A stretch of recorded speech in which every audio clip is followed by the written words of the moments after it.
আমার বিধবা মায়ের সাথে তার চাচাতো ভাই যেভাবে কাজ করল, গল্পটি শুনলে আপনাদের মেশিন দিয়ে পানি চলে আসবে।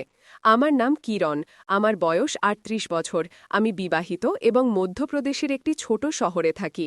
আমার পরিবারে আমার স্বামী, যার বয়স ৪৭ বছর, আমার ১৪ বছরের ছেলে এবং ১৭ বছরের মেয়ে রয়েছে। আমার স্বামী একটি চাকরিজীবী মানুষ, কিন্তু গত ৮ বছর ধরে তিনি হাঁপানিতে ভুগছেন। এই কারণে সামান্য শারীরিক পরিশ্রম করলেই তার শ্বাসকষ্ট শুরু হয়। আমি যেমন মানুষ বলে এখনও বেশ আকর্ষণীয় দেখতে। আমার বন্ধু এবং আত্মীয়রা প্রায়ই আমাকে জয়া প্রদার সাথে তুলনা করে, এবং আমি এই প্রশংসায় একটু গর্বিত বোধ করি। সেই দিনের কথা, যখন আমি আমার মায়ের বাড়িতে আমার চাচার মেয়ের বিয়েতে বাচ্চাদের নিয়ে গিয়েছিলাম।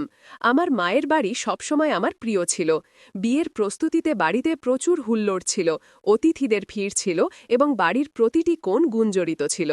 বিয়ের একদিন আগে আমার গোসল করার জন্য বাথরুমের প্রয়োজন ছিল, কিন্তু নিচের সব বাথরুম ভরা ছিল।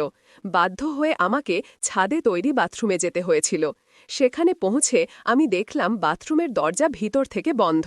আমি জিজ্ঞাসা করলাম, ভিতরে কে? উত্তর এলো, দিদি, আমি সুরজ, শুধু ২ মিনিট। সুরজ আমার চাচাতো ভাই, আমার চাচার ছেলে, ২৮ বছরের যুবক যে চাকরি করে। কিছুক্ষণ পরে সুরজ দরজা খুলল। সে তোয়ালে জড়িয়েছিল এবং তার কাপড় তার হাতে ছিল। যেই সে বের হল, তার পা পিছলে গেল এবং সে ধরাম করে পড়ে গেল।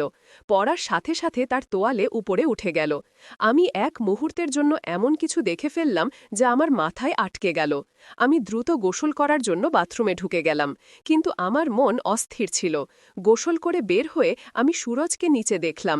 সে সম্পূর্ণ স্বাভাবিক আচরণ করছিল, যেন কিছুই হয়নি। কিন্তু আমার মনে কিছু বদলে গিয়েছিল। আমি বারবার সুরজের কাছে যাওয়ার চেষ্টা করতে লাগলাম। তার দৃষ্টি আকর্ষণ করার জন্য আমি তার আশেপাশে থাকতাম, তাকে স্পর্শ করার অজুহাত খুঁজতাম। কিন্তু সুরজ সম্ভবত কিছুই বুঝতে পারছিল না। তার সরলতা এবং অজ্ঞতা আমাকে আরও অস্থির করে তুলছিল। আমি সেই মুহূর্তটি ভুলতে পারছিলাম না। বিয়ে খুব ধুমধাম করে হয়ে গেল। ২ দিন পরে বাড়ির বড়রা চাচার মেয়েকে প্রথমবার তার শ্বশুরবাড়ি রেখে আসতে গেল। বাড়িতে এখন কয়েকজন মহিলা অতিথি, আমার বাচ্চা এবং সুরজ ছাড়া কেউ ছিল না। বিয়ের হুল্লোড়ের পরে বাড়িতে কিছুটা শান্তি ছিল।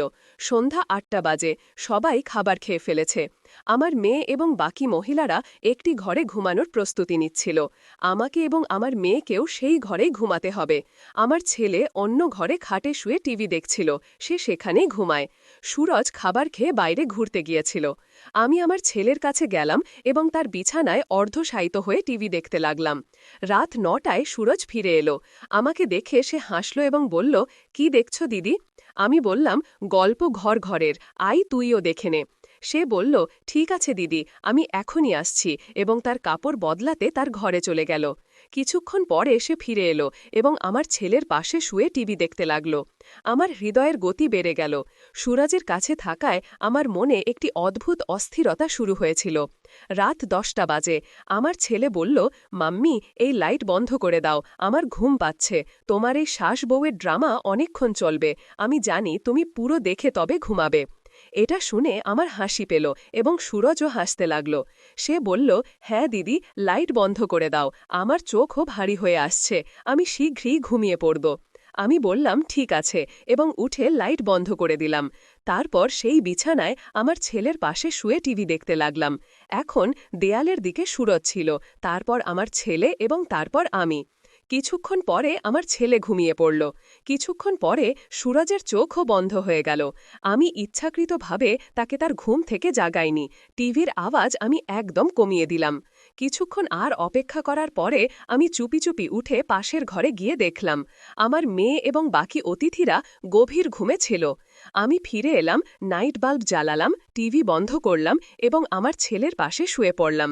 প্রায় আধ ঘন্টা অপেক্ষা করার পরে আমি আবার পরিস্থিতি যাচাই করলাম। সবাই গভীর ঘুমে ছিল, সুরজও ঘুমাচ্ছিল। আমার মনে একটি ঝড় উঠছিল। আমি সুরজকে দেখছিলাম এবং আমার হৃদয়ের গতি থামছিল না। সেই রাতে আমার মনে কি চলছিল এটা সম্ভবত আমি নিজেও পুরোপুরি বুঝতে পারছিলাম না, কিন্তু সেই মুহূর্তে আমার ভেতরের আকাঙ্ক্ষা আমাকে অন্য কিছু ভাবতে বাধ্য করছিল।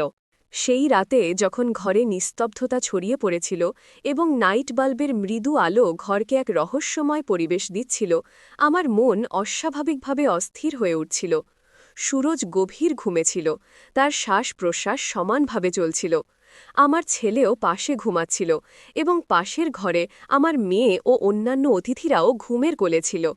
আমি বিছানায় শুয়েছিলাম, কিন্তু ঘুম আমার চোখ থেকে মাইল দূরে ছিল।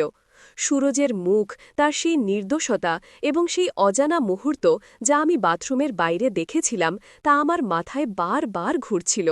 আমি ধীরে ধীরে পাশ ফিরলাম এবং সুরজের দিকে তাকালাম। তার মুখ নাইট বাল্বের আলোতে হালকা হালকা জ্বলছিল। আমার মনে এক অদ্ভুত অস্থিরতা ছিল। আমি জানতাম আমি যা ভাবছি তা ভুল। আমি একজন বিবাহিত মহিলা, 2 সন্তানের মা এবং সুরজ আমার চাচাতো ভাই। কিন্তু সেই মুহূর্তে আমার হৃদয় ও মনের মধ্যে এক যুদ্ধ চলছিল। আমার আকাঙ্ক্ষা আমাকে কিছু করতে উৎসাহিত করছিল এবং আমার বিবেক আমাকে থামাচ্ছিল। আমি ধীরে ধীরে আমার জায়গা থেকে ওঠার চেষ্টা করলাম, কিন্তু আমার ছেলে হালকা নড়ে উঠল। আমি থেমে গেলাম। ভয়ে আমার শ্বাস যেন বন্ধ হয়ে গেল। কিছুক্ষণ অপেক্ষা করার পর যখন আমি নিশ্চিত হলাম যে সে আবার গভীর ঘুমে আছে, আমি সাহস জোগালাম এবং ধীরে ধীরে বিছানা থেকে উঠলাম। আমার পা কাঁপছিল, কিন্তু আমি নিজেকে সামলে নিলাম এবং সুরজের কাছে গেলাম। সে তখনও গভীর ঘুমে ছিল। আমি আর একবার চারদিকে তাকালাম, এটা নিশ্চিত করতে যে কেউ জেগে আছে কিনা। সব কিছু শান্ত ছিল। আমি সুরজের পাশে বসে পড়লাম। আমার হাত কাঁপছিল। আমি ধীরে ধীরে তার কাঁধ স্পর্শ করলাম, যেন তাকে হালকা নাড়া দিয়ে দেখতে চাইলাম। কিন্তু সে জাগল না। আমার মনে এক ঝড় বয়ে যাচ্ছিল। আমি নিজেকে বললাম, কিরণ, তুমি কি করছো? এটা ভুল। কিন্তু আমার শরীর আমার মনের কথা মানল না।